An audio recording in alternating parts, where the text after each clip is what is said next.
Welcome everybody to 52 Living Ideas. Tonight there is the Analects. We'll be covering book 7. Now we'll be just going through verse by verse as we have been here over the past few weeks. I think that that's really been working well for us. And we will be starting with verse 22. And I would ask if Penny and James, would you mind reading your versions of the Analects if you have them with you? Okay, that would be fine. So book 7, verse 22. The master said, when I walk along with 2 others, they may serve me as my teachers. I will select their good qualities and follow them, their bad qualities and avoid them. Thank you, Penny. James. Okay. The master said, when walking in a group of 3, my teachers are always present.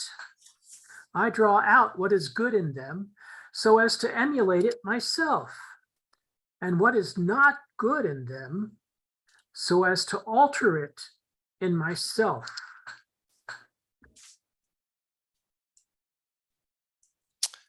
Thank you, James. Would anybody else actually like to read their version of the Analects? Just for the record, I think you have the Legate version, Penny, that you read. Yeah. And yes, James Legate. And what did? Okay. Mine is the Richard Eno. Yeah, that's what I was wondering. I'm sorry. So if no one else would like to read their version of the Analects, then we'll actually just go with Jason.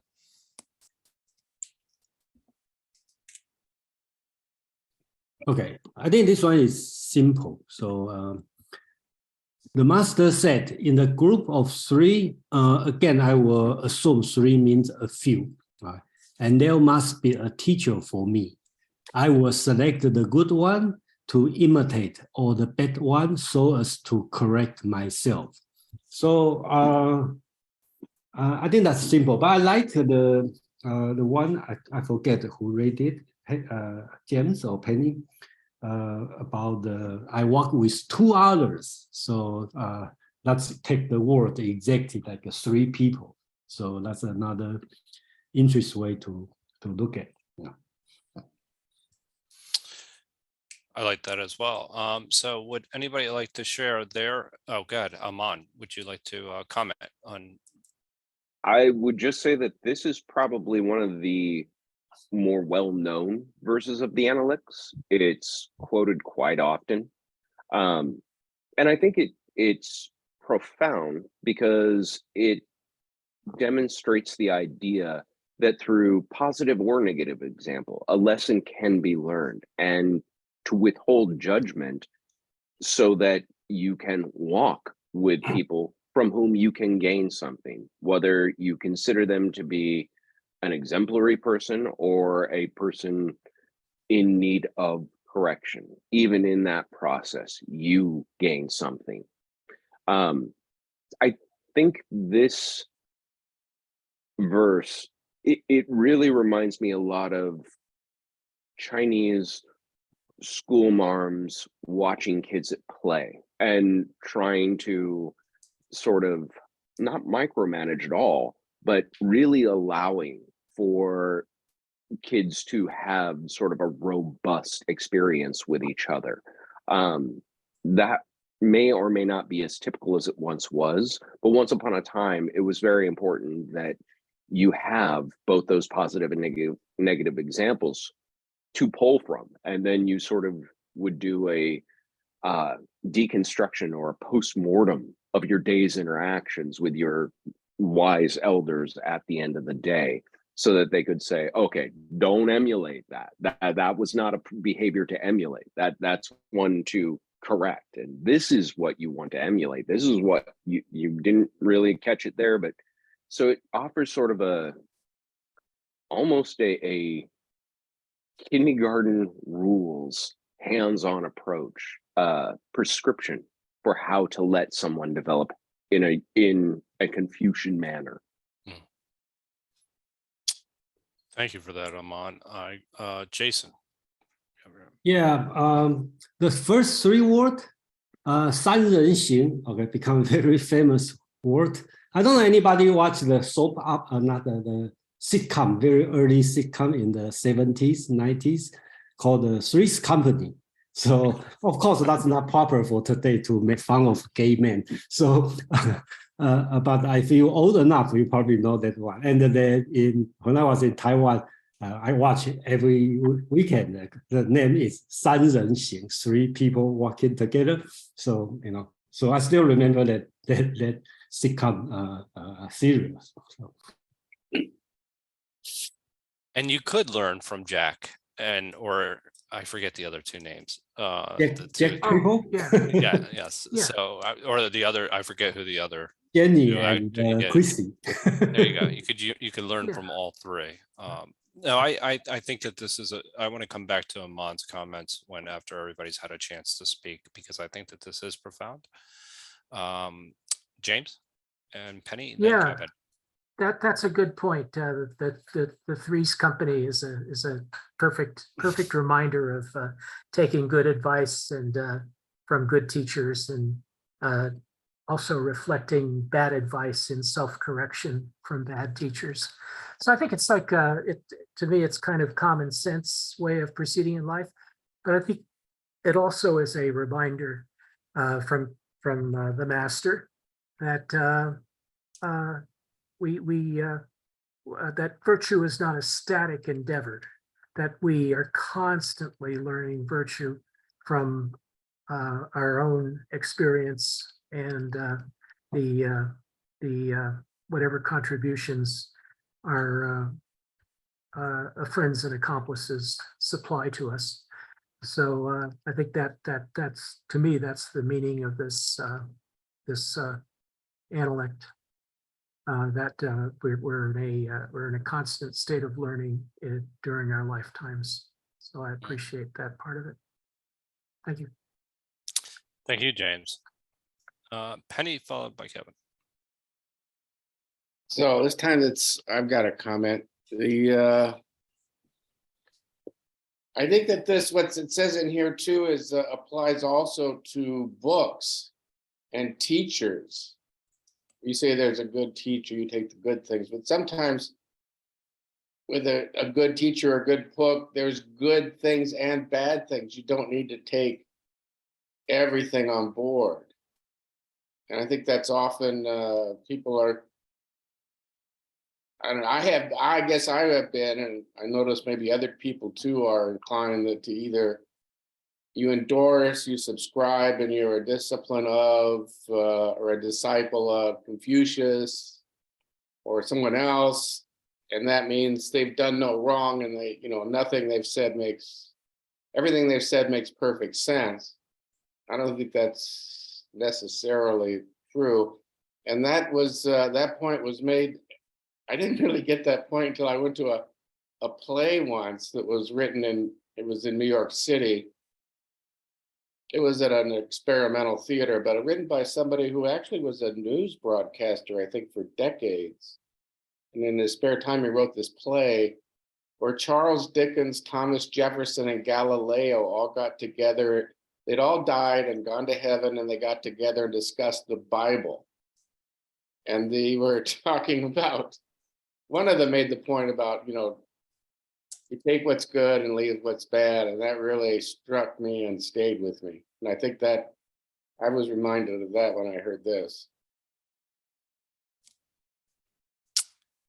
Thank you, Brian. I'm just going to make a brief comment to this. One of the things that I thought of, and I'm sorry to go before you here, Kevin, but I just want to build a little bit on what Brian. One of the things that I thought of is my favorite book is book 1 of Meditations is Marcus Aurelius, where he highlights the best that he sees in everyone, that he takes something good from everyone. Now, granted, that's one example where he's actually learning from only the good things that people are doing, but it shows you that he's learning from everyone. and he's taking something from everyone. And I think that also, you would think that you can learn from obviously people's faults as well, as that I don't want to be like that. This is what something I ought to be avoiding. So it's, I mean, I think it's an incredibly deep lesson on a number of levels. Is one is that you learn to appreciate what everyone has to offer, and even the people that may not be living up to the ideal standard that you may have, or expectations that you may be thinking about for them. Anyway, I just wanted to add that. Kevin? Thank you. Sorry about late. Yeah, that's my favorite. That's why I jump in right over here. Yeah, it's for me. This is from my childhood. I learned this. I use Chinese. 塞人行，必有我师也。择其善者而从之，其不善者而改之。You see, from individual level, if at the same time, same place, you can learn different. From different people, learn different things. Even from our own, if you're from our childhood and younger age, adult, then get older, different time we learn ourselves, you could call. And also from religion, how we reviewed a couple of times of three taster, but Buddhism and Taoism and Confucius. So this is why they can sit together, why others cannot. So it's an investment out of the world of curiosity.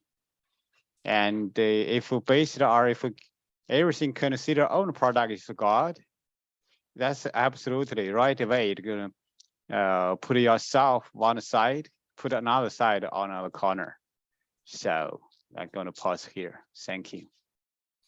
Thank you, Kevin. Emily, welcome. I have a question for people who can read the original. I was struck by, I draw out what is good in them and what is not good in them. Do you think that's an accurate reading of the original? I was just curious about that. Let me answer this question. Okay, I think that's a very good question, and it's difficult situation. The word he used called "san." Okay, this word sometimes means a good heart and nice, gentle heart. But because I walked through the translation on the 道德经, okay, and also through this, I come to a conclusion. San, this word should translate as good, general good. Okay, that's my opinion. And then I find out it worked pretty well in at least these two texts, okay, in general. Okay, so that's the way I do it. But again, this word has different meaning. And in today's meaning, is not good. Not means good. That means gentle, good heart. Okay, this kind of. But I believe during the ancient time, probably means good, because sometimes they will say, during the conversation, they will say, if I say, can I offer you a coffee? You will say "san." Okay, it means good. Okay, something like this. So I think that's why, for this reason, I believe that good is a pretty good translation, in my opinion. Okay, thank you. Kevin, do you have a comment on this? Yes, I couple 2 points. One is related about learning. So learning is here. If I add more, would be kind, good. It's a virtue or something you consider good based on current knowledge, current circumstance. Maybe after a year, after another situation, from a different angle look at, oh, maybe, yeah, we can add more, learn from another angle. So 2 second point is about Confucius used to with the temple, I guess Jason maybe can share this. He not going to like I'm Confucius Analects say no. He going to ask those everyone. He's so curious, learn different things from his angle. Thank you. Yeah, that's why I think I was a little bit confused there because good seems so black and white. So Aman? I don't have a much better response than Jason's for Emily. I agree. It does seem black and white. And that was actually something that I wanted to point out. The thought started forming when Brian was talking about the idea of taking good lessons and bad lessons from this teacher or that book. And there's not quite that degree of nuance in this verse. It's taken as a whole. I will select the good one and emulate them. I will select the bad one and correct myself from them. So it's seen as a judgment is rendered that somebody is either wholly worth emulating or imitating, somebody is wholly worth not dismissing, but fault finding to correct yourself from.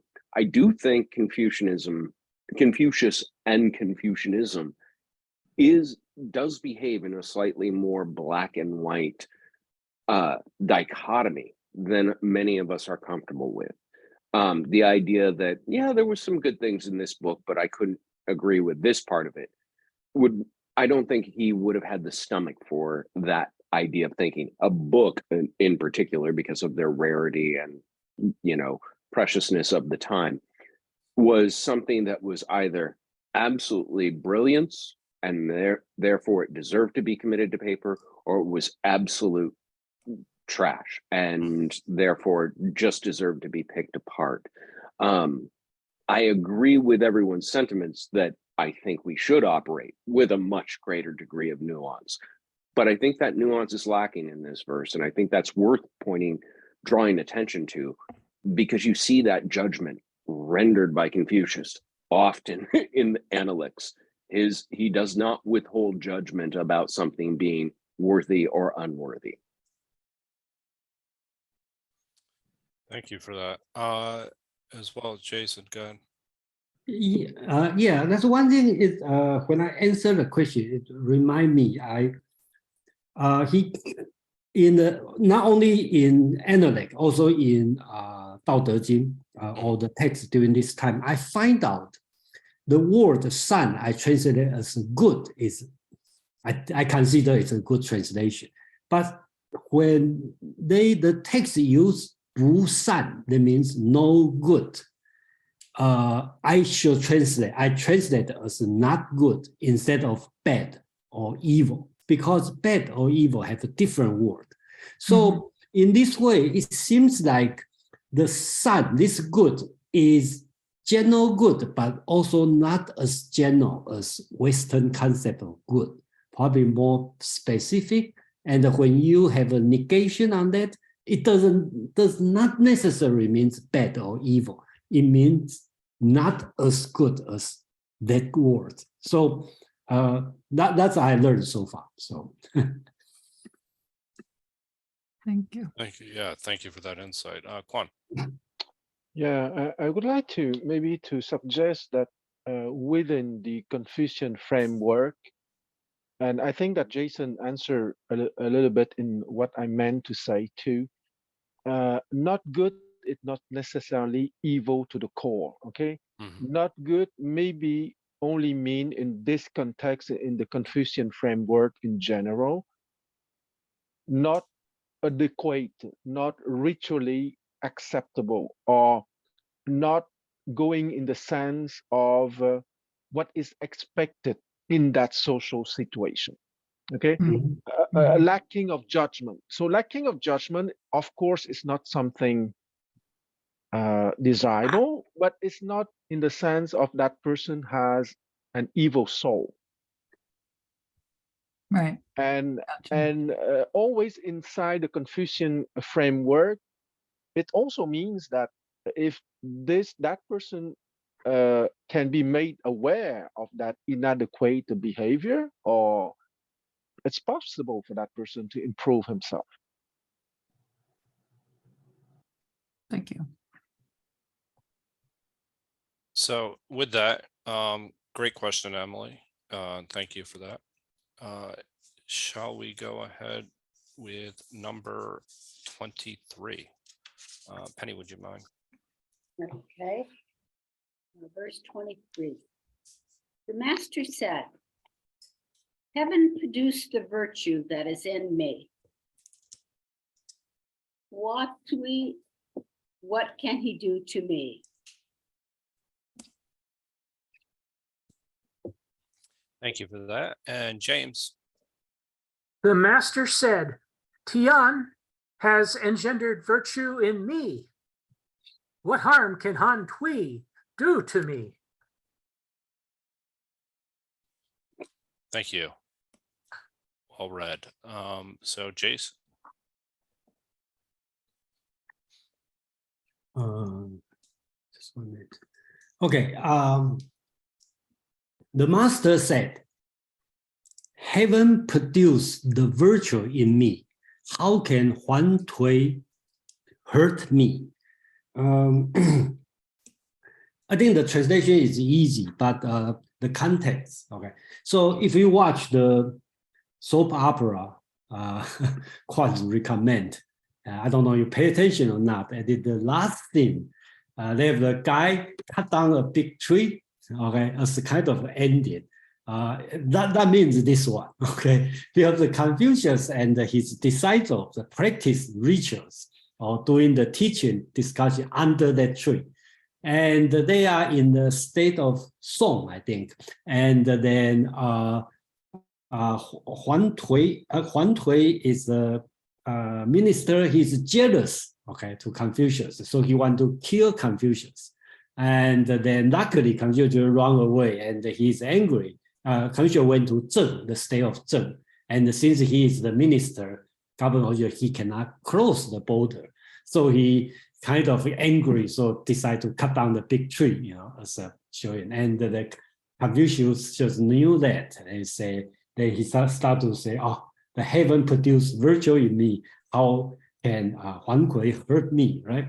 So how are we going to interpret this word? Does Confucius believe heaven because he is a virtuous person, so nobody can hurt him? Depend on how you read it. But personally, I will read this one is Confucius a rhetorical speech, right? After you relieve, you escape from this, I say, oh, my God, I did a great thing, you know, to help my neighbor. So, you know, God protect me, something like this. So I personally, I don't take this one as, I take this one as a rhetorical speech. Yeah, thank you. thank you. Aman. I have to agree with Jason, though I don't give it quite the credit, though I do think it is the most eloquent nanny nanny boo-boo in recorded history, because that really is kind of the sentiment that it conveys. Confucius wasn't a braggart. He was very disinclined to ever sort of sing his own praises or say something that would speak. This almost sounds wrong, but it's almost a disavowing of anything from his efforts to produce this result of his safety. Heaven produced virtue, produced in me, and therefore we were granted. It's almost a hearkening to the mandate of heaven. I mean, of a much lesser degree, but it has that same rhetorical flair. And I agree with Jason for that. But still, to me, I read this as nanny nanny boo boo. Interestingly enough, you know, one of the interpretations that I read is that Han Tu, or I'm saying the name correctly, hopefully, could bring no harm to Confucius in opposition to heaven. So to your point, I think there's also an element for me in this, is that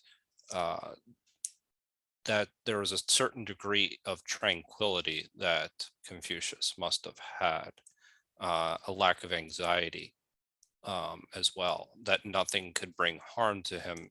I think of that in terms, and this is again maybe a little bit of my bias, my Stoic bias, but if your character is the only thing that can be harmed, and you know that is in something that's under your control, then you truly are somebody that's invincible, so to speak. So therefore, you can't be harmed, and therefore you have a certain degree of tranquility. And since obviously Confucius was someone who obviously was worried about the virtue or Ren, being in a state of Ren, that was something that I thought would be probably on his mind. Maybe not he's in a state of Ren, but that at least he can't be harmed. Anyway, Quan and James. Yes. Here, there's maybe a hint to a dimension of the historical Confucius that is not always put to the forefront, especially not in the Analects, okay? Because once again, the Analects is a book describing a very earthly, a very down-to-earth, everyday man, a teacher, Confucius, especially this chapter, chapter 7, which is considered probably the closest to his true historical personality.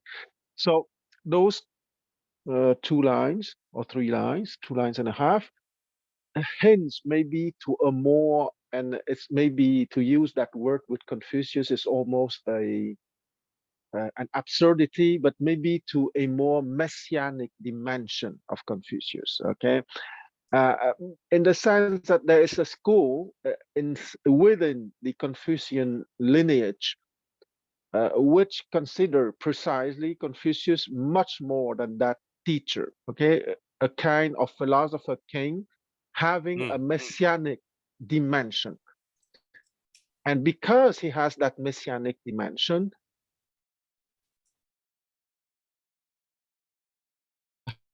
Is that me? he will be No, capable to fulfill his mission of all the, sorry, You froze. in spite of all the obstacles. And oh, I froze. Okay, now am I frozen? No, you're fine now. Go ahead. Okay, good. Okay, so I said that because of that messianic dimension, he is confident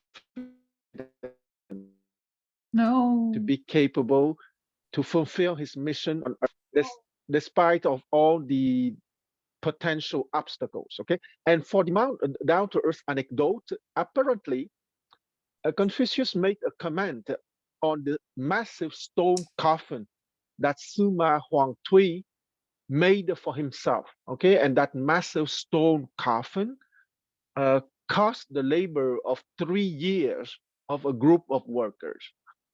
And he said in the crown that that Sima Huangtui is a small man to exploit people like that.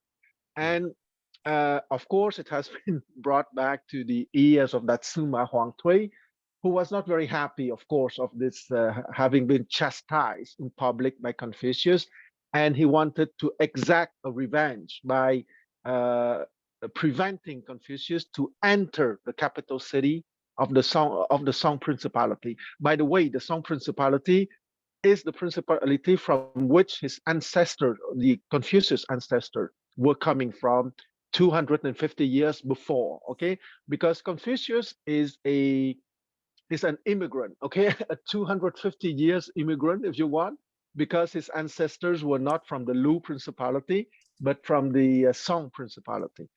And according to tradition, he can even claim his ancestry to a minor branch of the ducal house of Song, and then to the royal house of Shangying. Thank you for that, Quan. James.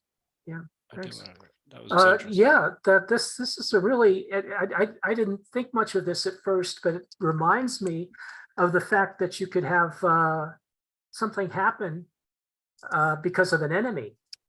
or somebody that really dislikes you. And then it's like when you're actually figure out that you're safe, or when things go your way, it's as if Tian sanctified your situation. I was, I guess I was about 23 years old, computer operator at the time. And the training supervisor singled me out for some harassment, some serious harassment, because I had a beard. Now, this guy had a beard. So he was harassing me because I was an under person who had a beard, which is a little strange. And after about 2 weeks of this, I decided to shave it off. But because he was still harassing me, and I thought that I had thought that the manager had intervened, but he was still harassing me. So the manager saw me and he said, "Why did you shave off your beard?" You know, and I said, "Well, I was told to by the training manager." And the training manager was fired the next day. Oh, wow. So I can hardly imagine nowadays that anyone could dislike me that much, but he must have really disliked me. And Tian intervened, apparently. Very good. Philosophers never shave off their beards, though, remember. That's true. That's true. It's really hard to get this one off unless it gets too itchy, which is about every 2 years. That's good. If I don't see if there are no more comments about number 22, great comments, everyone, or 23, I'm sorry. We'll move on to number 24.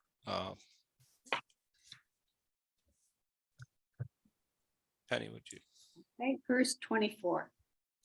The master said, "Do you think, my disciples, that I have any concealments? I conceal nothing from you. There is nothing which I do that is not shown to you, my disciples. That is my way." Thank you, Penny. James. The master said, "My friends, do you believe I have secrets from you? I am without secrets. There is nothing I do that I do not share with you, my friends. That is who I am." Thank you for that, James. It's actually, your translation is very, very close to mine. Go ahead, Jason. It's all yours. Yeah, 24. The master said, "Guys, do you think I hide something from you? I hide nothing from you. There is nothing I do that I do not share with you guys. This is Chu. Chu is his given name, so he calls it, this is me." So interesting. The version James read calls a friend, and the word is 二三子. Okay, 2, 3 people, 2, 3 kids. So I think I have to say friend may not be correct, because you count people as 2, 3 Mr. I think it is talking about his student. That's I have to mean. Okay, kids. Okay, at least I read this way. It's kind of okay, telling his student, okay, follower, say, okay, you guys, very informal way in my way, yeah. Okay, so that's the only thing I disagree on the translation. Others, I think that's fine. And the one thing important here is he is talking about not really some secret. He's talking about teaching, right? Basically, he's talking about the since I translate the 2, 3 kid, 2, 3 Mr. as a disciple or student or young guys. So I will assume he's talking about teaching. So he's talking about I explain everything. Okay. Okay. I have nothing hide from you. So he's talking about his acting, his behavior. It's also an example to you. I didn't hide not only my words, also my behavior, my as an example. So that's the way I teach. I read this chapter as teacher to student or senior to the junior this way instead of friend. So. That's actually my interpretation as well. Him as an exemplar, but Aman. In passages like this, it's worth remembering the sort of context of the Analects, that these are the student notes taken at the feet of the master. And this was a note important enough somebody wrote it down. What I find fascinating is I've had to have this classroom conversation at one point. You guys, I'm not trying to make this unintentionally difficult. I'm not trying to be obtuse. I'm not trying to be a taskmaster. You can imagine the cacophony that led to this refrain escaping his lips. People being upset either by his lessons, his actions, something did not jive for them. And so there had to be a moment of of forced forthrightness to say, look, this is all on the table. I'm an open book to you. And just a few verses back, there was that infamous, if I give a student a corner and they can't deliver me 3 back, I will teach them no more. Mm-hmm. I don't know if you all recall that, but that's another famous line. That sounds very close to intentionally withholding. And so I don't know to take this verse at its face value. I believe he believed it at the time he said it. But I also could see where Confucius' curriculum could lead people to think he's really withholding something. And or contextually, if he was behaving in some manner that seemed to not comport with his teachings, I could see where this became a classroom issue where it's like, no, I'm an open book. You can ask me. I just went to visit because I was called, not because I got anything else on my agenda. So I don't want to say the man doth protest too much, but this has just slight inklings of that. I must say that your ability to put that into a story was nothing short of incredible. I mean, it really conveyed the message, especially, as a teacher and how a teacher is relating to the students. That was really fabulous, actually. So bravo. Good. If anybody else has any comments on this particular verse, I took it, I did take it at face value. So that's, I don't know if that's correct or not, but basically, I'm an open book. You can learn from my example as far as my actions, that my actions and my words are in alignment with one another. And I think that that's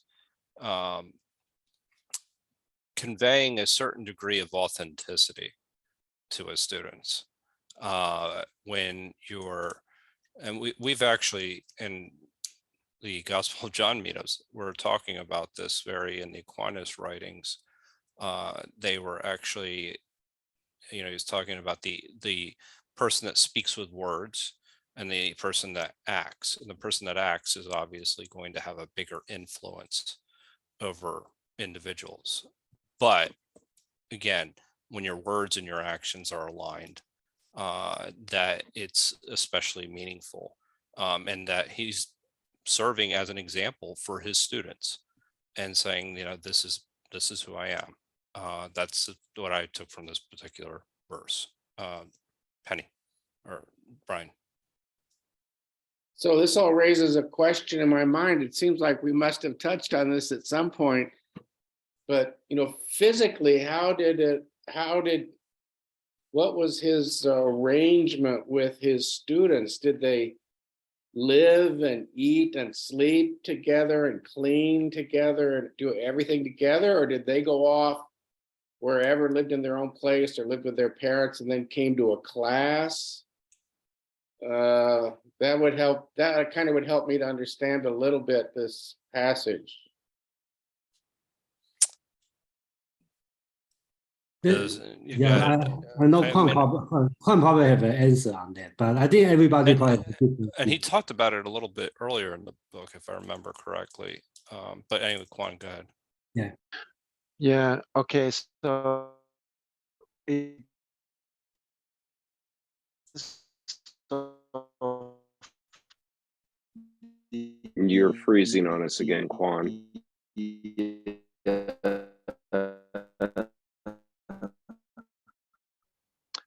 The social. Am I Uh, frozen now? No, I'm- no, you're good now. Okay, yeah. Okay, it's strange. Okay, so we still wait for the guy with the music though. He did not appear yet tonight.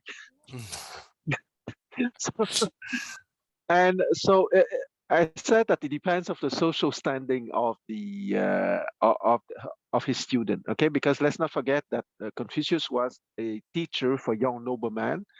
So you have the noblemen from the high aristocracy, and those guys didn't live with him. Okay, they have their own houses or their mansions, and they would come during the day for a certain time to learn the etiquette, the right way to learn the poems and the historical chronicles and so on. You have a certain numbers of people who are closer to him who would live inside his compound, and those people, for example, like Yan Hui, probably he was a cousin from the from Confucius' mother side, okay, and because Confucius' mother was named Yan Zhenzai, okay, so she had the same family name than Yan Hui. So those peoples were much closer to him, and even if they would have their own places,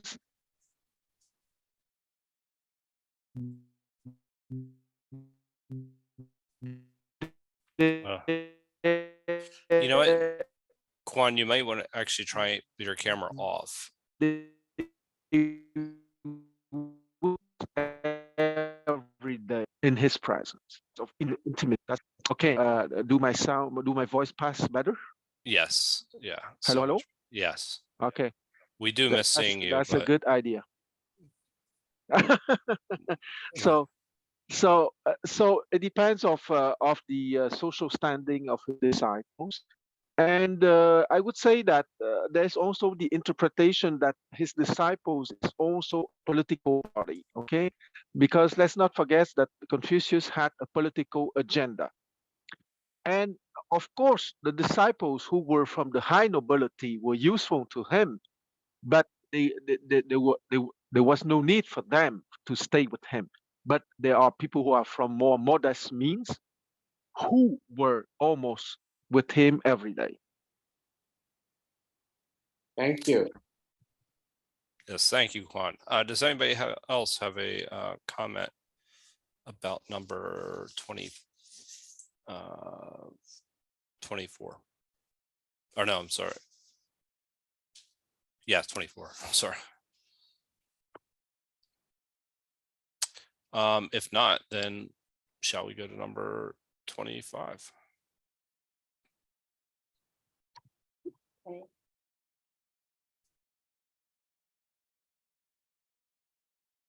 Verse 25.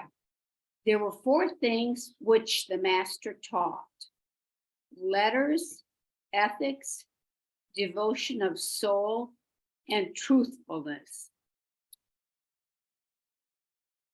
Okay. The master taught by means of four things. patterns, conduct, loyalty, faithfulness. I'm going to read my version of this. Number 25, the master taught 4 things: literature, virtuous deeds, wholeheartedness, and trustworthiness. It's interesting to see the variety of words here, because these words do have different meanings in our context. So, I mean, if we're talking about how they're related to one another, I think it's going to be interesting to see what I've seen in Jason's translation. So go ahead, Jason. Yeah, let me read my translation. The master taught the 4 things. Okay, I think here, just Amon said, what's Confucius' curriculum? I think here he talked about his 4 curriculums. Okay, literature, behavior, devotion, and trustworthiness. Okay, I think the challenge is not how to translate each word. And we all know what that means. But I think the difficulty is how are you going to make these 4 words fit with the rest of text and make a complete curriculum for Confucius. So that's the job I did for make us a table here. So this one I refer to, I think it's on book 11. Is that book 11? Let me see. I write it down somewhere. I think 1120. Okay, on the book 11. So book 11. So I make a list compare because in book 11, Confucius lists all his first-tier students in the 4 areas of achievement. So which include literature study, which is 子游 and 子相 is good at the literature, okay? And 德性, which means virtual deed. Of course, you know, 颜回, okay? 冉伯牛 and 闵子骞, these 3 in the highest level. And you know the person with good virtual deed, most of them die early. 颜回 and 冉伯牛, they all die early, and 闵子骞is not. So, and nothing is political achievement. 冉游 and 记录 or you call 子路 and language, okay, 宰我 and 子贡, okay, that's good at the language. Remember 宰我 the guy sleep in the daytime, okay, usually translates. I don't think Confucius disliked him. He just asked a lot of questions. So in the book 11, Confucius talk about this thing, and you can very well match with these 4 curricula, right? Literature, okay, and behavior, basically you want to achieve the virtual deed, and the devotion, the loyal, basically he's talking about do your job, okay, full-hearted or devoted on your job. And during that time, they have no other job other than doing the government service. So I will translate as a political achievement. And then language, which will be the same as trustworthiness. Basically, the purpose of using language is, you can say convince other people. You also can say because it's different than the Western or Greek idea of convincing, but basically you need to gain others' trust. So I think that's the meaning here. So you can meet as a school scholar, as a scholastic curriculum, as epistemology, ethics, politics, and rhetoric. So basically, that would be the 4 field of teaching, and which he will talk about in book 11, and then this about 4 area, and put the student as the honor roll, in the 4 subject of learning. So that's our review on this one for the 4 things he was teaching. When did you put that table in there? It wasn't in there when I looked at it last. It had to be put in there recently. I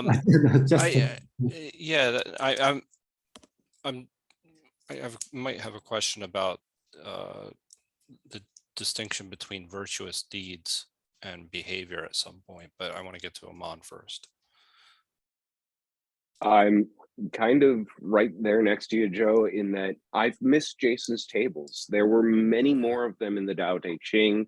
We haven't Yes. seen one for a long time. It's And helpful. this is absolutely the perfect verse to insert one of these tables that makes something simple but obtuse make much more sense. Jason does a great job with his translation of, those four simple characters as literature, behavior, devotion, trustworthiness. I have no qualms with any of them. And he does an even better job than linking these ideas to sort of the broader concepts that they're attached to, and the individuals who are the exemplars of these. That's probably the extra, cherry or on top of this cake, is that having those characters slotted next to these four lessons gives you a way to actually go back and see the characters in action and how they really fulfill Confucius' expectations of them in performing these lessons. It's kind of funny that he mentions Zaiwa as being good with language skills and rhetoric, but notice not so good with literature or ethical behavior. Falling asleep on the job is not a great behavior, but knowing how to talk your way out of being caught asleep at the job, that's a talent worth cultivating. Yeah, I can't say whether Confucius liked or disliked Zaiwa. Obviously, he liked him enough to keep him around for a long time, but man, he just does like delivering on that poor man. Yeah, as far as a curriculum goes, though, this I bet you, just looking at it, I'm thinking some of those students would have killed to have this table so clearly laid out for them in their lifetimes, because I think there were some of them who never pieced it quite together that well. Well, I'm going to wait for everybody else's comments because I have a couple of questions that I want to follow up on specifically. This, I think, is actually a really important passage, only because I think it captures what it means, what the curriculum was. And so I think that really, this is what, if you're going to learn from Confucius, this is what you're going to learn. And so understanding what behavior actually means, or literature actually meant back then, is going to be important going forward. So James.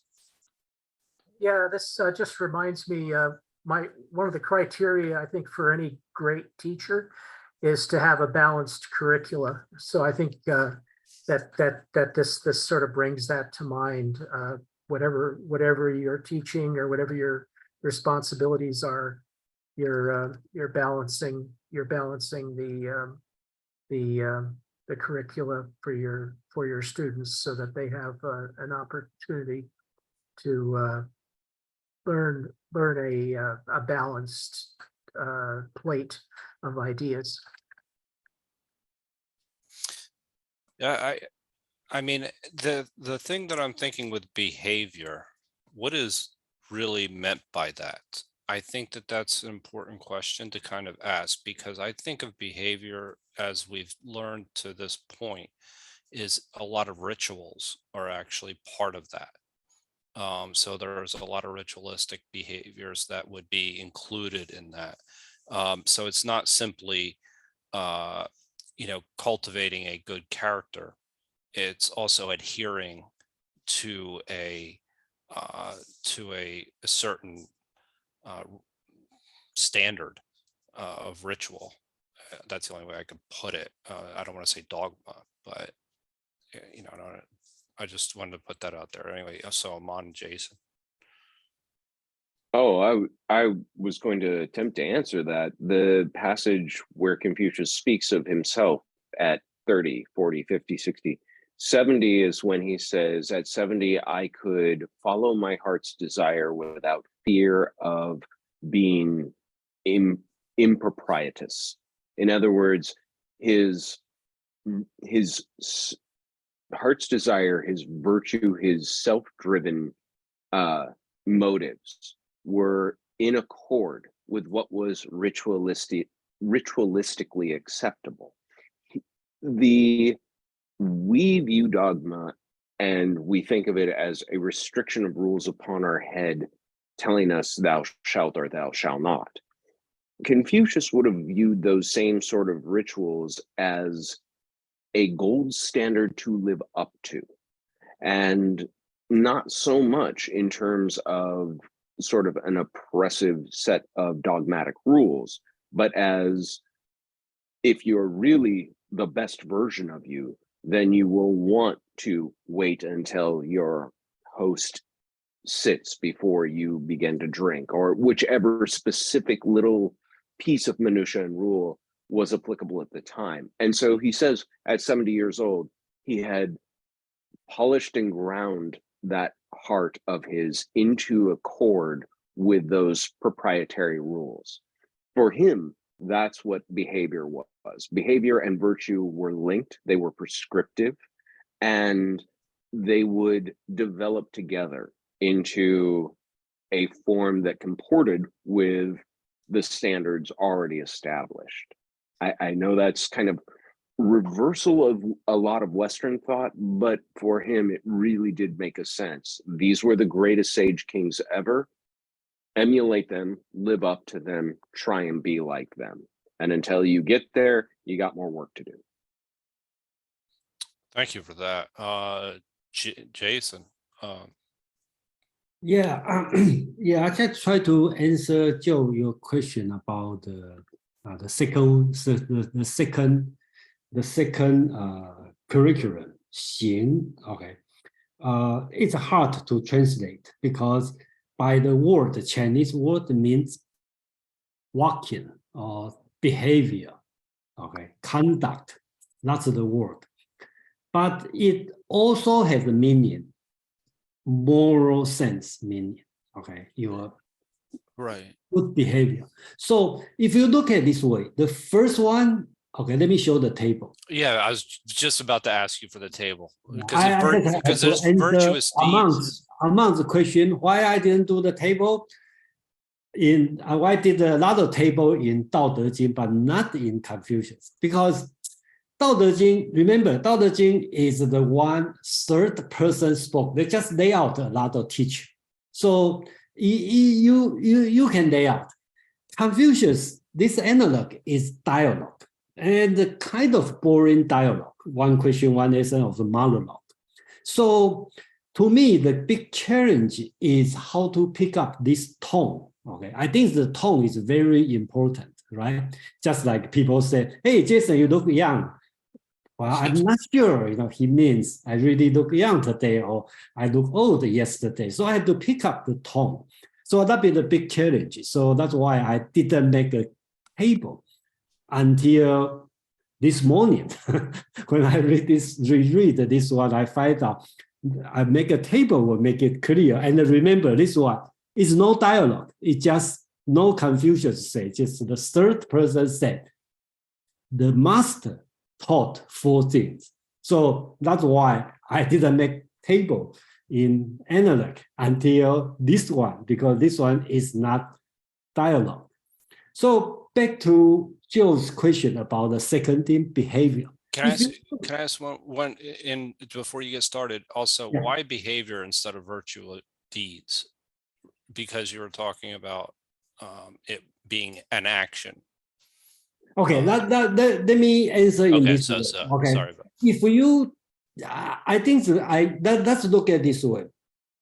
If, well, probably you will complain at my mind probably being poisoned by Kant 3 critique. Okay, if you talk, I probably will have to admit it. Okay, but if you look at this one, the first one I translate as literature. That means you read something. So you are, well, forget about the rational thinking. Okay, it's not there at the time. they think about epistemology. So you learn the natural law, and they learn the knowledge, right? That's the first critique, right? You want to know something, okay? In Kant, the second critique is, what can I do? So the proper translation is, first one should be, what can I know? Okay, during that time, there's no laboratory, there's no encyclopedia. Only thing they have is the Book of Oaths and some ancient document. So the answer is, what can I know, right? And then this one answer, what can I do? All right. So I try to make this one a little bit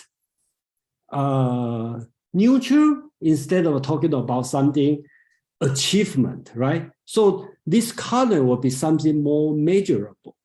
So more on your behavior, okay? So this one, that's why I translate as a behavior. And this one, I have to reject some translation called the devotion of soul. Okay, I just cannot take the word soul, during Confucius, I believe he never think about soul.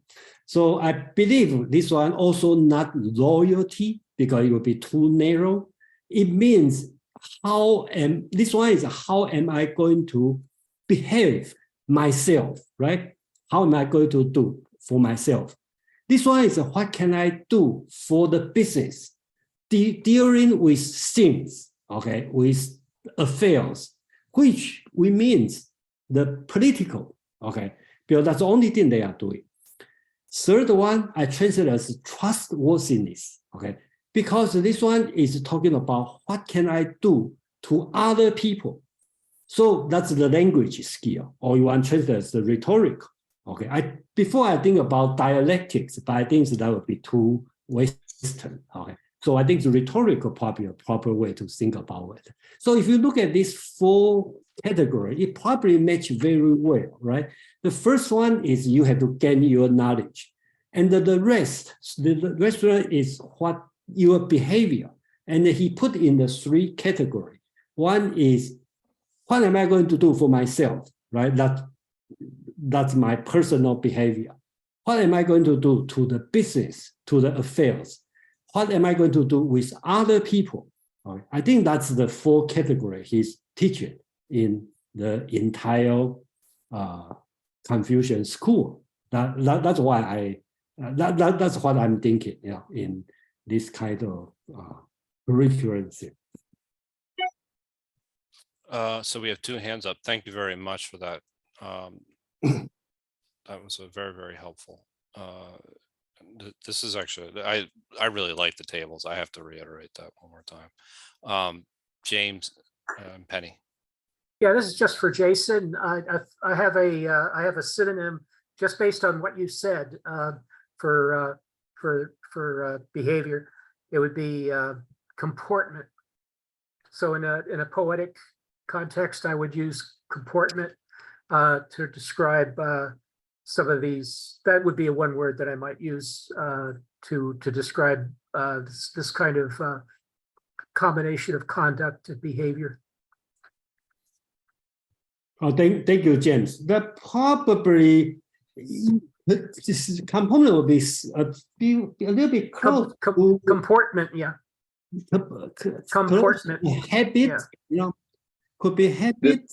The thing is that I understand what you were saying about comportment, but xing, just as a word in itself, can be used in the same way we use the verb do. So it's a very sort of mundane kind of word, though it has both verb and noun context in Chinese. And so you're talking about that which you do. And so I do think behavior works. Comportment becomes almost a $15 on a $5 word, but it does capture a lot of what also is denoted in that term.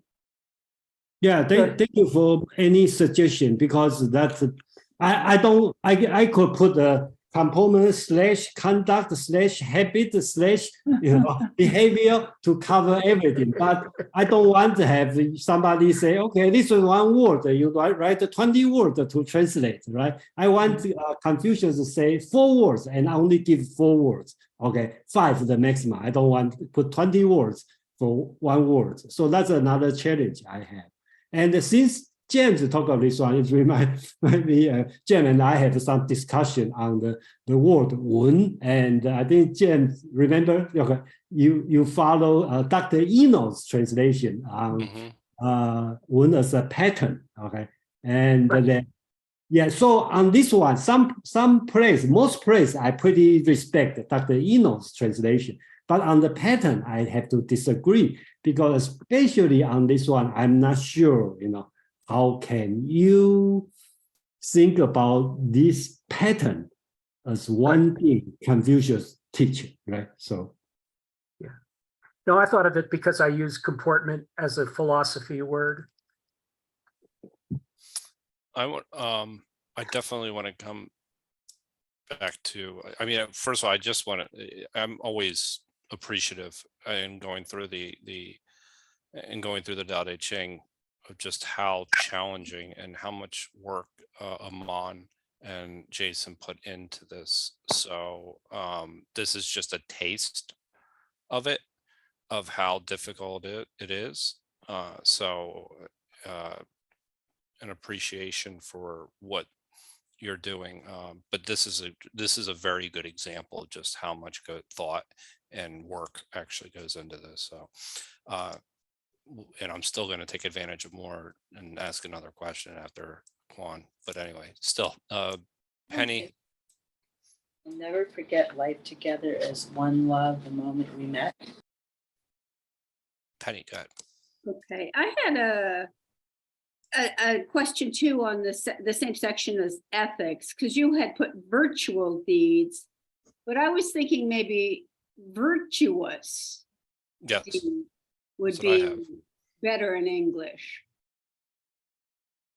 I thought you had virtuous deeds too. oh, sorry, I think that's a typo. Okay, I sorry, very sorry. I typed virtual, right? So that's totally wrong. Okay, I mean virtuous. Okay, sorry. Virtuous, okay. Yeah, sorry. I just typed probably misspell and then yeah, sorry, because the computer probably auto-correct me. I typed virtual, probably misspell, and then it auto-correct to virtual. Yeah. Okay, I'm going to fix now. Okay. all right. Thank you. That's okay. I was like, Good, Quan.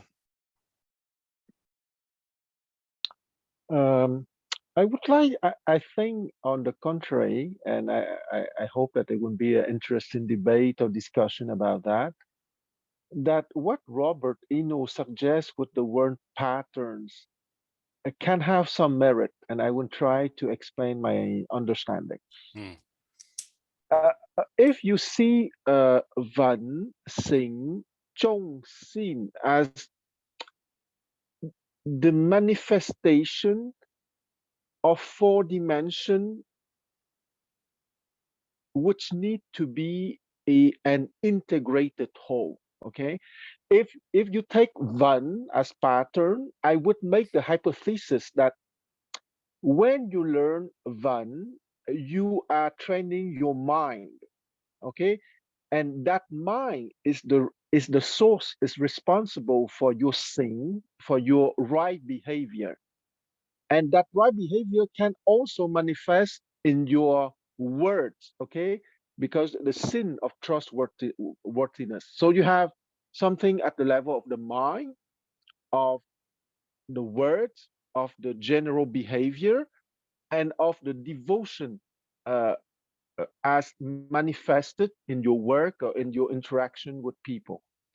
So here, the translation by Eno as patterns, I think that we might understand patterns as the patterns of excellence, okay, that would be transmitted to your mind, that you would understand those patterns of excellence through precisely the classics, okay, because as Jason said, at the time, the classics that were available were the Book of Songs, the Book of Documents, the I Ching, the Chun Chu, and the rites. Okay, so those were the the cultural transmission of the sages kings.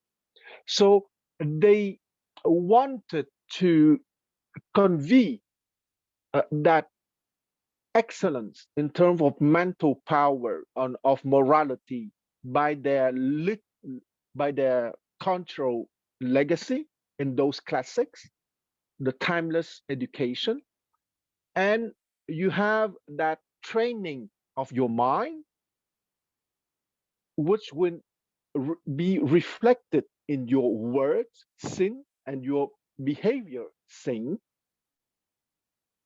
and integrated in your devotion in a specific task.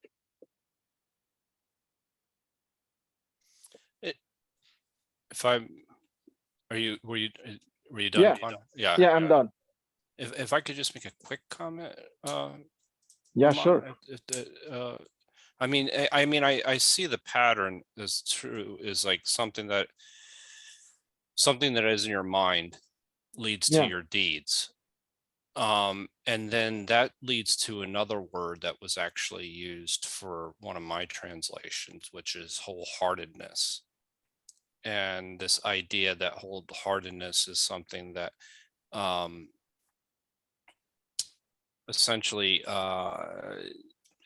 that you that your mind and heart holds no grudges and things like, and somehow wholeheartedness is actually connected to trustworthiness.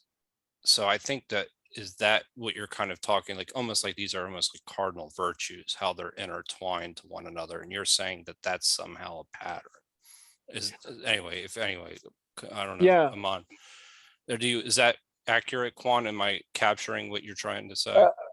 The big thing, I think that if I want to say in one line, what I meant is that the patterns is the cultural legacy of the sages, kings, and those patterns have been written down in the classics, and those classics are learned through your mind. Okay, and if they have been truly understood, it should manifest in your words, in your sing behavior, and in your wholehearted devotion. I agree with wholehearted devotion in anything that you would do. Okay, even at your job or helping a friend or raising a family.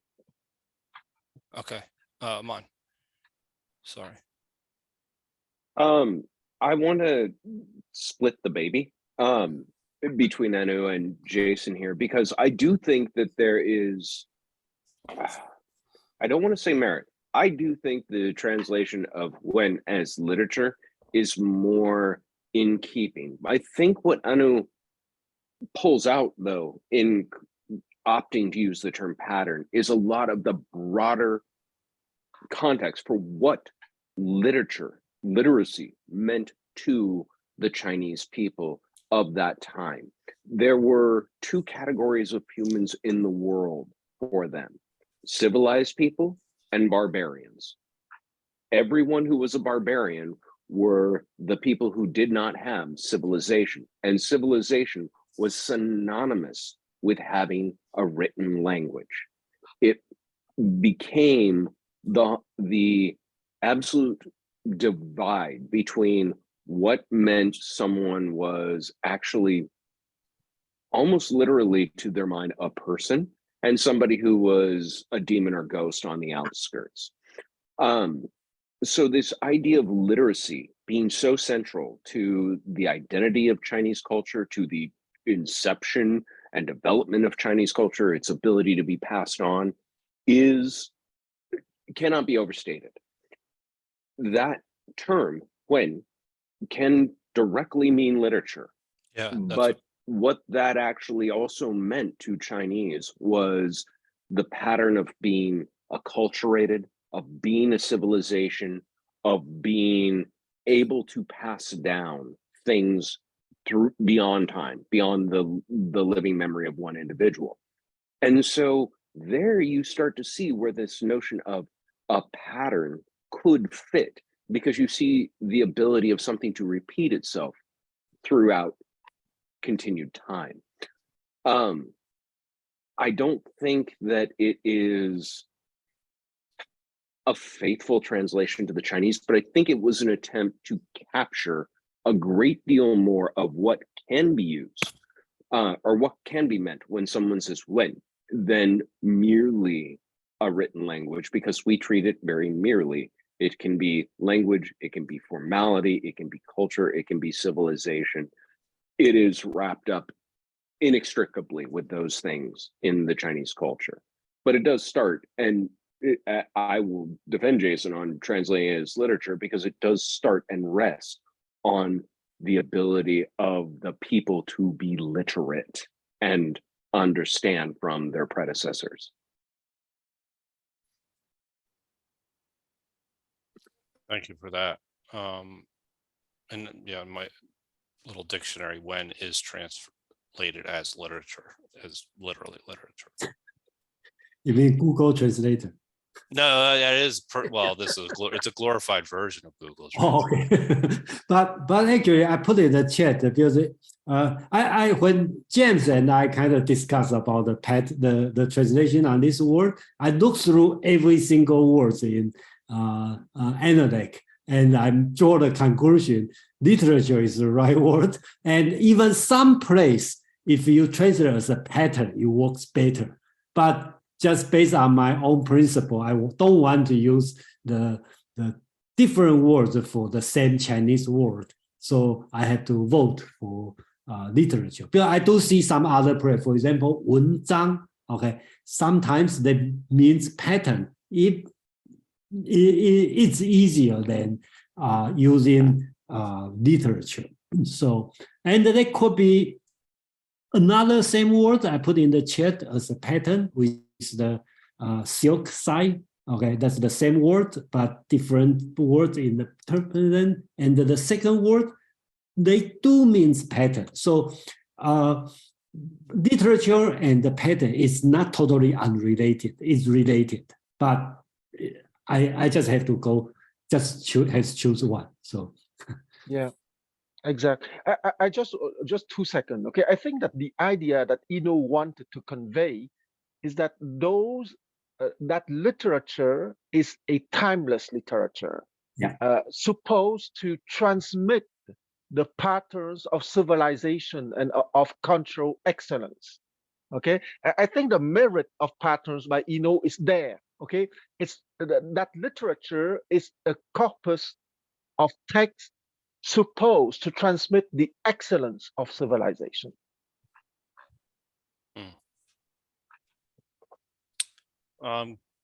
Does anybody else have any comments? I know we spent a little bit more time Thank you for on this. Oh, go ahead, Emily. I would say thank you, Quan, for that last comment, because I feel like that explains to me why you're looking at something more general and all-encompassing than the simple precept. Literature seems to sort of, and pattern seems to also encompass all of that. Thank you. My pleasure. Well, that was a lot of fun, actually. That's what happens when Jason draws a table. Yeah, yeah. See what happens. Shall we move on to number 26? That table wasn't there last night, though. You must have put it there this morning. I just put it this morning. Yeah, because when I was to read it again, I find out, join the table, and then I also realized, because I think all of them are dialect. Dialect sometimes is difficult to draw a table because I try to catch the background and the tone they are talking about. That's why I probably don't have time, or I didn't shift my focus on, to organize the philosophy. Let's put it this way. Yeah, no, but yeah, I'm just glad you added it this morning. So, Penny. Okay. Verse 26. The master said, a sage, it is not mine to see. Could I see a man of real talent and virtue? That would satisfy me. The master said, a man, it is not mine to see. I'm sorry, a good man, it is not mine to see. Could I see a man possessed of constancy? That would satisfy me. Having not, and yet affecting to have. Empty, and yet affecting to be full. Straightened, and yet affecting to be at ease. It is difficult with such characteristics to have constancy. Thank you for that, Penny. James, that was a lot longer than mine. The master said, sages, I have had no opportunity to see. You may say that I have been able to see Genjis. The master said, good men, I have had no opportunity to see. You may say that I have been able to see steadfast men. To treat having nothing as having enough, being empty as being full, being in tight constraints as being in luxury. It is hard enough to be steadfast.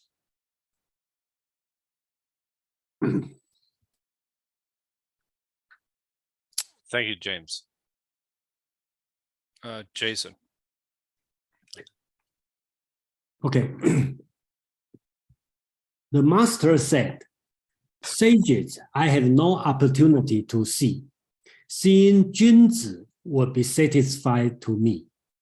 The master said, good people, I have no opportunity to see. Seeing people of perseverance would be satisfied to me. Embracing non-being as being, vacancy as fullness, constriction as expansion, it would be difficult to be perseverant.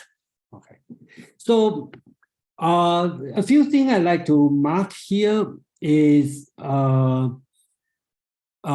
Confucius, in general, Confucius idea, the ancient time is good and right now it's not as good as before. So we have to go back to the past. This kind of concept still running there. Okay, I'm not going to criticize good or bad, but that's the general concept. That's why he always like to set a high bar. So two sentences here, right? Sage is the high goal, okay?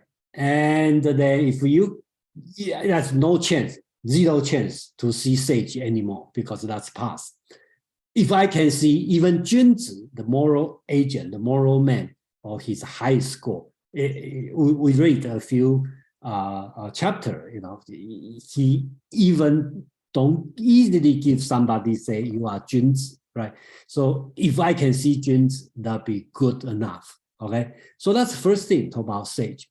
Second thing, he talked about the Chinese words use 善人. Okay, again, to answer the question, I think Emily asked the question, what's the translation on this word? I stick with the word 善, right? So that means good. Okay, so good people. Okay, so he said good people, I have no opportunity to see. Okay, he still see good people. It's so difficult to achieve. Seeing people of perseverance will be satisfied to me. Okay, so right now come with the question, right? What does he mean, good people? Okay, he's not talking about a person gives money to the poor as a good people. No, he's talking about certain kind of people. So in I have to borrow Zhu Xi, 1,020 years, 1,200 years later, the philosophy Zhu Xi, he explained this one. 善人 means the person have a good nature without learning. Okay, can be good without learning. And also quote on the book 1120, chapter 20, book 11, Confucius, I think Zhi Zhang, okay, his disciple asked, what the meaning of 善人, good people? Confucius said, not following the path of ancient sage, so they cannot become a sage. So he kind of talking about 善人, the good people, as a person not following the ancient sage, but they can be good. Okay, they can achieve something, but not as good as sage. My own interpretation, I will consider this word 善人 as a Taoism, okay, a Taoist a role model, okay, because in 道德经, they show a lot of words like this word 善人. So I like to quote on the 道德经 chapter 27. He talk about, if you recall, you can bring back, is they talk about 1, 2, 3, 4, 5 different things, right? The good move, okay, leaving no trace, and the good speech, leaving no blame, and the good and calculator counting, you don't use counter, this kind of thing. So I think Confucius is arguing against the Taoism teaching, because the later words he talking about, I cannot see. There's seeing people of perseverance will be satisfied me. That's the second tier, right? Good people cannot. And why he used the word perseverance? Because he is criticizing Taoism teaching. Taoism, you think about this, he's criticizing, you will see that's totally Taoism teaching. Not being as being, vacancy as fullness, constriction as expansion, right? So he's talking about Taoism teaching, and that it will be difficult to be perseverant. Okay, so I think that's the way I read it, because in a way, Confucius had some attitude of the Taoism teaching, but in some subtle place, he's different on that. So I believe here he has some sense to argue against Taoism teaching. Yeah. That's very interesting, especially if you go back to reading Tao 27, which I'm looking at right now. It makes perfect sense. Aman. Yeah, probably my least favorite. And understandable why, because this really is a polemic against Taoist ideals, comparing the sages to the junzi. Junzi is something that is achievable. Otherwise, Confucius believes he wouldn't teach it. Sagehood is this nebulous aspirational idea that no one's ever going to get to. He says he doesn't see good people. Seeing people of perseverance would satisfy him. And that's kind of what Jason was saying about the chapter in the Tao Te Ching that talks about good speech, good action, good virtue. All of these stemming from relinquishment, of not accumulating, not the grinding and polishing, but the letting go of the effort to have your natural virtue shine forth. That is unacceptable. The idea that you could, in Confucius' mind, the idea that you could become a virtuoso of something by not doing it, by not applying yourself to it wholeheartedly, 100%, all the time, constantly at the millstone, unthinkable. And I have to admit, it does beg the question, how do you learn to play the piano if you don't practice playing the piano? It is a very straightforward kind of idea that people aren't going to get good at anything if they abide by this way. They're going to have to persevere, endure, apply themselves, and keep at it. Spoken like a true teacher. And Right. A lot of those Taoist ideas, non-being as being, vacancy as fullness, constriction as expansion, he just can't wrap his head around the idea of that sort of dualism. It doesn't sync with the Confucius experience of the world, because he found it difficult enough just to navigate a pretty simple desk clerk job, which he got fired from, quite frankly. And so how does putting in less effort than he put in to raise to a grand level of almost nothing, how does putting in less effort in life achieve you more? That's kind of the argument here. And I can understand where one would mount this argument, but I also understand the Taoist ideas that inform those concepts. And I think there's that heresy of Confucius meeting Lao Tzu and saying something to the effect of, I met a dragon today. I was out of my depth. I do not know what this amazing creature was that I just encountered, but he apparently just swam circles around me in terms of thinking and virtue. That probably never happened, but as a Taoist, I like to think it did. Quan, I would like to hear your thoughts on this, actually, more than mine. First, I have a question for Jason for the Chinese word.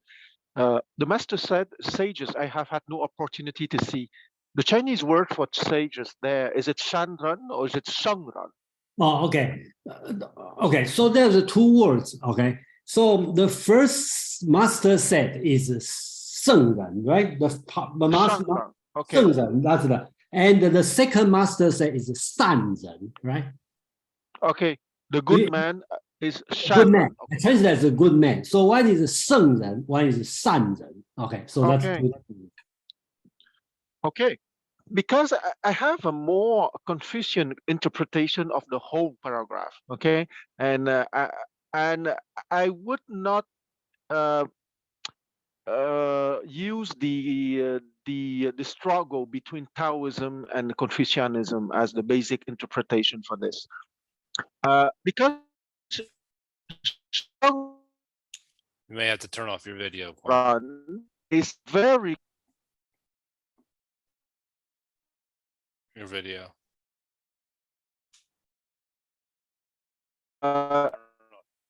okay. Hello, hello, There we go. You're back. hello. Yeah, we can hear you. Okay. Thanks. Okay, because Shangran, the first, okay, the first master said Shangran is the very Confucian concept, and it's right that often is translated in English as the sage, but that Shangran is a sage that is participating actively in the society, okay? By being a role model, by being a outstanding servant of the state. And if you look at the character for Shangran, there is one component which is Cheng, which is minister. So that Shangran for me is not the Taoist sage, but the Confucian sage having reached the highest epistemological level. Precisely, if I go back to what Ammon said about the section 2.6, okay, at 70, I'm able to follow my heart's desire without breaking the universal law. Maybe here he meant that he did not meet someone having reached the highest epistemological level of the Confucian ideal, but the Junzi would correspond for me. For at 50 years old, I am able to hear the will of heaven, and a better Junzi would be at 60 years old, symbolically speaking, of course. I am capable to go. I'm capable to hear the will of heaven without complaining, or my ear is attuned to the will of heaven. Okay. So excuse me, Quan, let me interrupt for one sentence. I think probably I didn't make it clear. And the first sentence, the master said, I mean that one, 圣人, the sage, right? That's Confucius.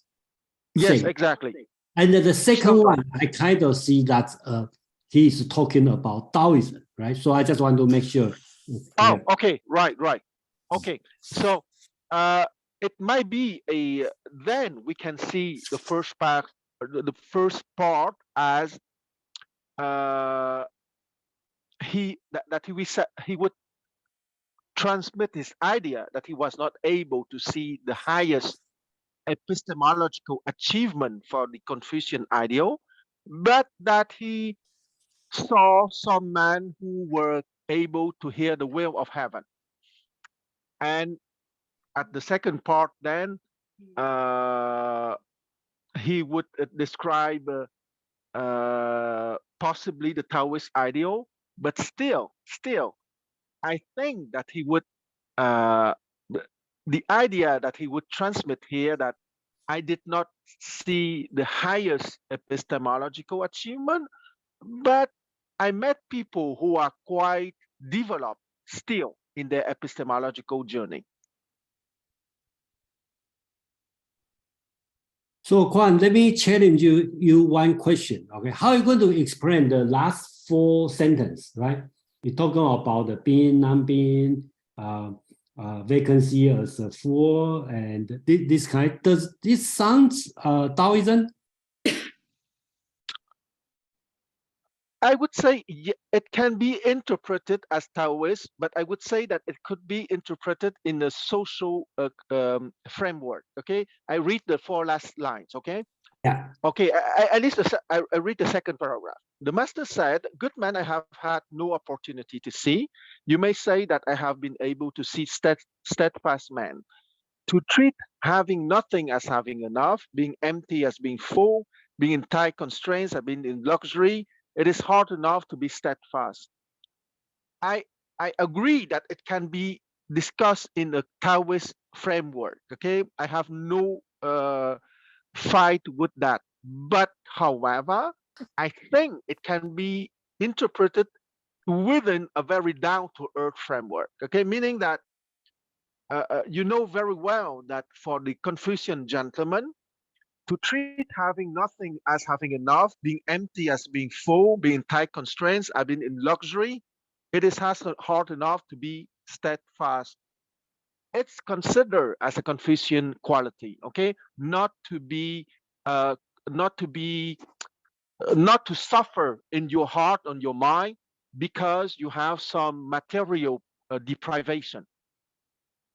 I would like to make the link with Yan Hui, okay, when he said, "Oh wow, I so admire Yan Hui because he can enjoy his life with only some water and some rice and using his elbow as a as a as a cushion, okay, or a pillow. I don't remember. Okay, so it can be Confucian, even if I don't have a big problem to interpret that paragraph as being Taoist too.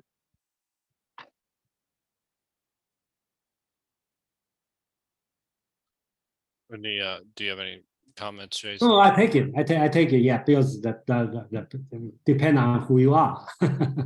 Yeah, it could be the social phenomenon, right? So yeah, because you know very well that all the Chinese scholars were trained, were mentally trained for that, because the Chinese scholar knows very well, for those who had political ambitions, that they can be disgraced in their political ambitions, and they had to move back, to go home, and to have a more constrained material circumstances, waiting for the next appointment.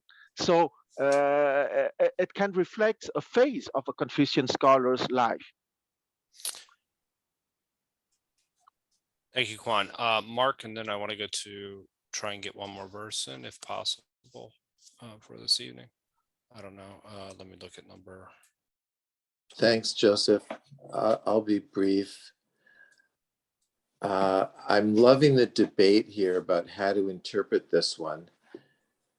And oddly, I'm kind of looking at the Slingerling translation, and he puts in an entire phrase in square brackets. In other words, he's understanding that this is sort of being said but omitted, which is, okay, if I managed to meet someone with constancy, I suppose I would be content. And then he inserts, yet all I see around me is, and then close brackets, nothing masquerading as something, emptiness masquerading as substance. So he's taking it as certainly an implicit criticism of the people around him. But the other translations, I don't think, do this. So if you just have having not and yet pretending to have, and now I'm reading from the Ni translation because I don't have Jason's in front of me, but empty and yet pretending to be full. One way I thought maybe this could be interpreted was that if he doesn't have a sage, but only an exemplary person, if he doesn't have a good person, but only someone with constancy or persistence, he would have to be acting as having not, and yet pretending to be satisfied.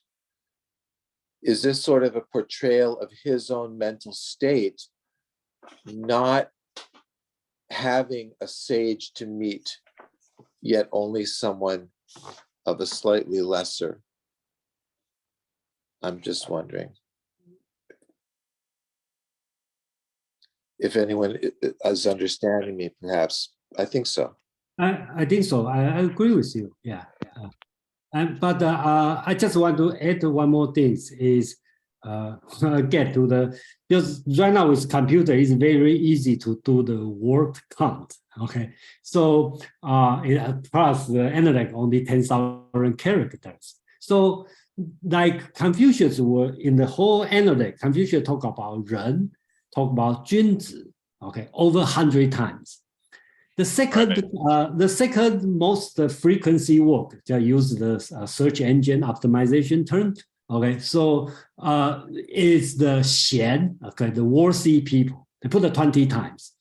善人, good people, he only took 5 times. Okay, so that's why I don't see 善人, and they all talk about something else. Doesn't sounds like it's not in Confucius teaching category.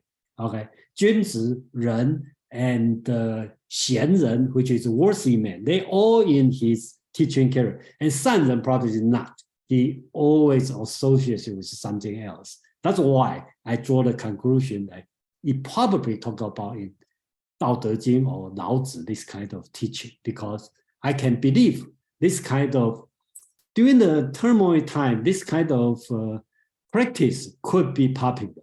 So, yeah. Thank you for that, Jason. Amon. I wanted to chime in because I appreciate Mark bringing Professor Slingerland's work to the conversation, because Professor Slingerland does often bring a new perspective to classic Chinese translation. Part of the reason he does this is, and this is no criticism of him, it's just to understand the context of him, he relies very heavily on the concept of metaphor as a universal humanism that can be found in any text. And so he often looks at classic text trying to find sort of that perennial universal metaphor. And I think his commentary within the context is to make this make sense, because from a strictly, Chinese scholars' point of view, there weren't Taoists at the time of Confucius per se. There was no scholar that called themselves a Taoist, quote unquote. That was invented later. But I would agree with Jason, and I do think this is very polemic as a text or as a snippet of text, because there were sages, or excuse me, there were scholars who were, we could call them proto-Taoist. They embodied the values and behaviors and traditions and philosophical ideas that would later develop into Taoism. And he may have taken issue with those in his time. I think this is a post hoc construction of that to make that criticism of those ideas really hit home on a burgeoning school that was becoming known as Taoism later. Which is part of my issue with it. And this is digging way deep into the weeds. So yeah, I think Professor Slingerland offers a translation that keeps this strictly within a Confucian context and eliminates sort of that light against any Taoist thinking. But I do think that the original, without that sort of commentary context, can be looked at and understood as being constructed after the fact to directly assault that burgeoning school of Taoism, because it was gaining popularity at right around the time the Analects were being compiled.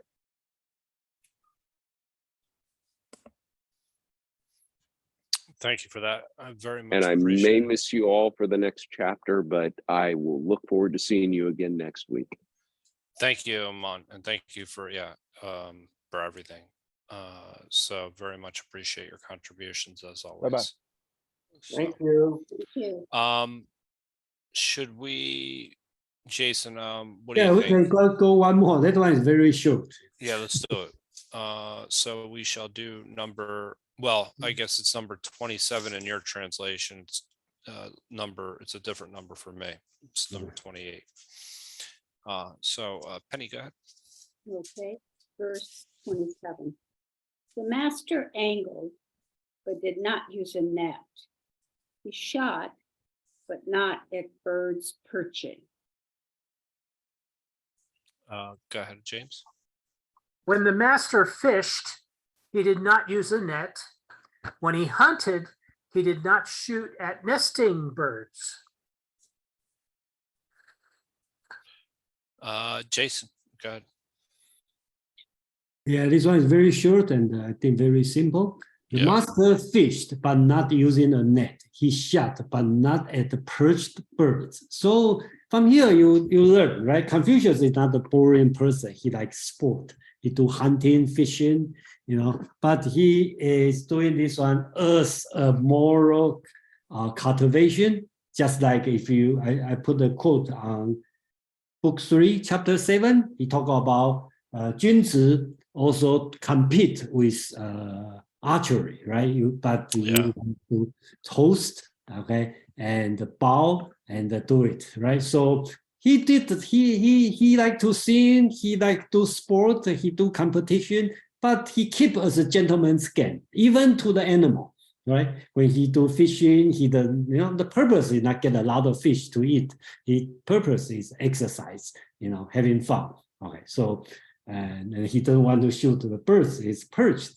That's very nice. So, well, and something, and some of the comments that I read is that he didn't want to shoot them during the daytime, or during the nighttime. During the nighttime.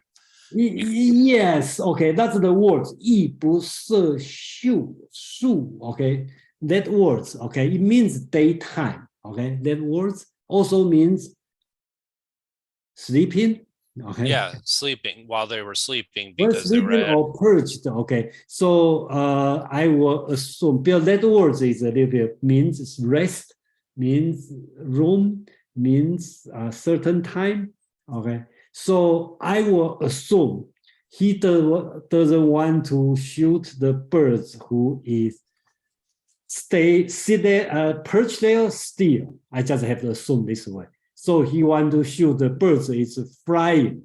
Okay. Yeah, so they have a chance. So they have a chance, and then it's in a way it's no fun, right? Like you fishing on the Wow, yeah. in the tank, right? You want to go outside the ocean to fish. You don't want to like. So I think if Confucius probably want to shoot the birds when it's flying, that's because if he's a good archery, you know. If I'm a good archery, I would do this way. Yeah. I look at it in terms as like if almost you're, and this is maybe simplistic, but if you're playing a game, and it may not be a game at this point, but if you're playing a game, you want to win fairly. You want it to, you want to win the right way. You want to do it the right way.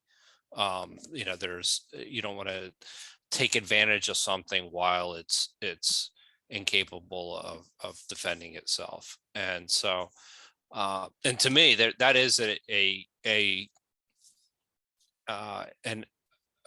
virtuous act. I mean, and personally, I think if you're attacking an animal and it's defenseless, I don't know, it's something about it that just kind of rubs me the wrong way, even though I know that just goes on. James, oh God. Yeah, I think morally, the issue appears to me as like how effective, how efficient do you have to be as a hunter, Right, or a fisherman when you have people to feed. So let's say you're responsible for supplying fish or fowl to the entire community. So would you skip the birds that are perched, or would you not use a net if you had to actually supply fish for an entire wedding, or for a whole, for a community dinner? So there's the question of virtue is kind of variable, I think. And if it's just for sport, it does show that he is a sportsman, right. because a sportsman would skip the easy shots and go for the challenging hunting experience, or the challenging fishing experience. So I like that aspect of it. And it shows that he was a sportsman.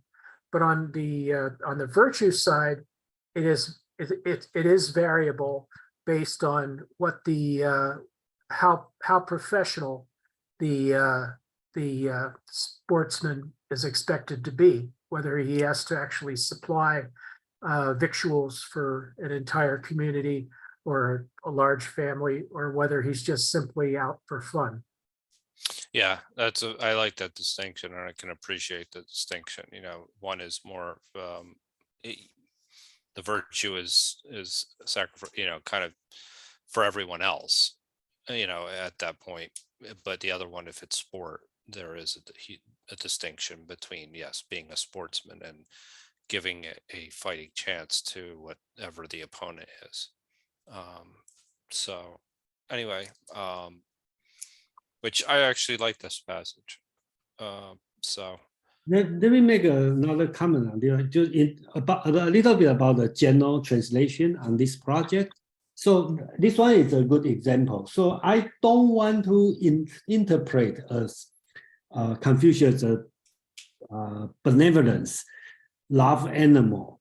His love extend to animal. I try not to do this one. I try to read the facial value of this text. Okay, so describe Confucius' behavior. Right? So I will read he does hunting. Okay, that's the way he hunt. So show a character. So that's the way I read it. That's the way I do the translation. Nothing to convince everyone anyway. That's just to let everybody know. That's the way I read Analects. So. fair enough. Does anybody else have any comments? Well, I think that this was a wonderful session. Very much appreciated everybody's comments, especially everybody during it depends on what number it is, 26 and 27 or 27 and 28. Depends on what translation you're using. I really, but it was fun tonight. It was a lot of fun. And Brian, do you want to chime in? I just wanted to I agree with that. This was great. Yeah, this really was. It's a lot of. I had a lot of fun tonight. And I have to say, whenever I see, I like the way, and I understand you're not doing the charts, but I just have to say, every time I see one of your charts, it's a funny thing, but I feel like I've accomplished a lot. It's, you And know I what? haven't done anything. It's so true. No, it's, you know what it is because I can start to see the words, and now try not to put too much more extra work on you, but Jason. So don't feel required to Well, put the actually, charts. that's a cheating way to do chat. Do you know some company will prohibit people using the PowerPoint because you will make you look professional. So same as a chart, I can make everything as chart. It look like I did a lot of research. But no, it makes even the characters and the translation so much easier for and but again, it also shows you how much thinking goes into it as well. So I just it was a fantastic session. So Yeah, this was a great session. Thank you all. yeah, and I appreciated everybody's comments on with comparing Taoism and Confucianism as well. We finish on time. That's unusual. We finished it. We finished on time, and we finished. Well, we finished. We didn't finish quite as many as we did last week, but we're moving along. We're making good progress. We did spend a little bit more time on the last two, not the last one, the two before that, which would have been 26 and 27. But I thought that time was well spent. I thought the comments were excellent, and I certainly took away a lot, and we have it in the recording. So just some upcoming events. Jason, do you want to announce what your event is this weekend? Yeah, this will continue from the last week. We talked about Among told me heart mind theory of the Confucians. Yes. That's a heart mind. Last week we talked about Qi, and this week we go back to talk about another philosopher, and he will focus. He will be starting for the Chen Hao is the starting for the so-called heart mind school. There are two major schools: heart mind school and the principal school. And then he, as an older brother, he's the foundation of Heart Mind School. And his younger brother will do the principal school, which I will talk about on December. So the Heart Mind School is this week. Yeah, this week. And then the principal school will be December. I think December 10th. Oh, wow. Because I'm going to take a Thanksgiving 2 weeks off, and then SK is going to talk about Hinduism, and then I will finish the Neo-Confucianism. Okay, so you're gonna all right. So I think that my project was finished on December 10th. So for this year, then I'm going to take 1.5 months or 1 month off, and then come back for next year.